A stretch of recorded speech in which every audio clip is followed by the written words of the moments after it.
In this video, we're going to take a look at ProPresenter Control, a versatile web interface that allows you to monitor and control many parts of ProPresenter from another device on your network. This can be incredibly useful if you want to give someone limited control of certain features without giving them access to the full ProPresenter interface.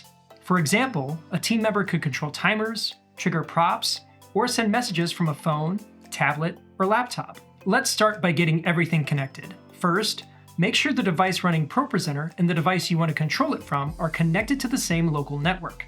For the most reliable performance, a wired network connection is recommended.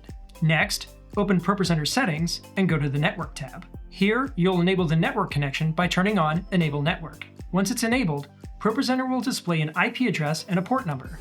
These values allow other devices on your network to connect to your ProPresenter machine. Now, open a web browser on the device you want to use for control and navigate to control.propresenter.com. You'll see fields where you can enter the IP address and port number from ProPresenter. Enter those values and click Connect. If the connection is successful, the ProPresenter control interface will load and you're ready to start controlling your system. If you have trouble connecting, double-check the IP address and port number, and make sure there aren't any firewall settings blocking communication between the devices. Once connected, you'll see the ProPresenter Control dashboard.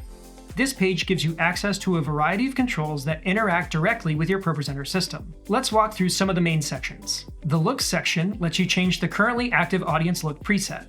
This can be useful if you need to quickly switch how your screens are configured during a service or event.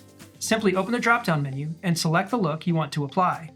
If you're using ProPresenter's capture features, the Capture and Streaming section allows you to start and stop capture directly from the control interface. You'll also see the current capture status and the elapsed recording time.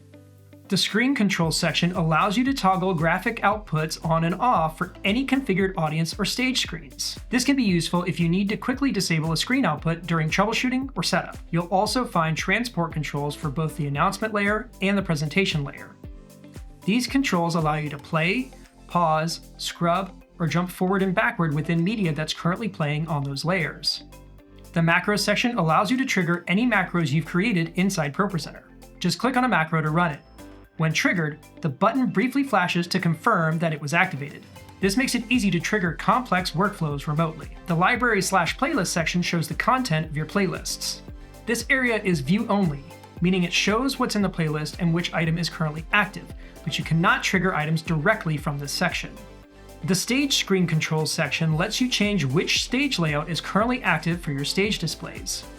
Each configured stage screen has its own drop-down menu so you can select the layout you want to use. There are two sections related to audio control.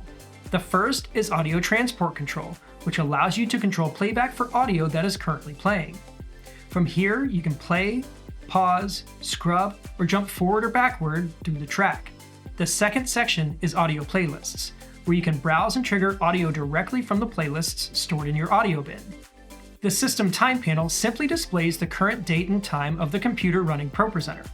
This can be helpful when coordinating events or timing cues. The Timers section allows you to monitor and control timers that have been created in ProPresenter. From here, you can start, stop, and reset timers. You can also expand an individual timer to adjust its duration or allow it to run past 0 if you want to enable overrun. The Messages section allows you to send messages that have been created in ProPresenter. Simply choose the message you want from the drop-down menu, enter any required token values, and click Show to display it. This is a great way to allow team members to communicate information to the audience or stage displays without operating the main ProPresenter computer.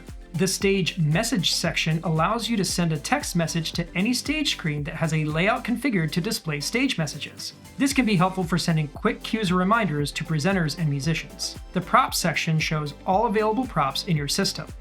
Clicking on a prop will trigger it, and any active props will be highlighted so you can easily see what's currently on screen. Finally, in the top right corner of the interface, you'll see the connected instance of ProPresenter. This confirms which system you're currently controlling. You can also disconnect from the system here if needed. To wrap this up, ProPresenter Control is a flexible way to manage many parts of your production from anywhere on your network.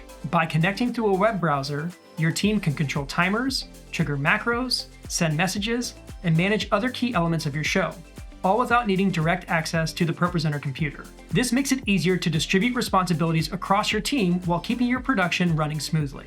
For more ProPresenter tutorials, be sure to check out the other videos in this series. Thanks for watching, and we'll see you in the next video.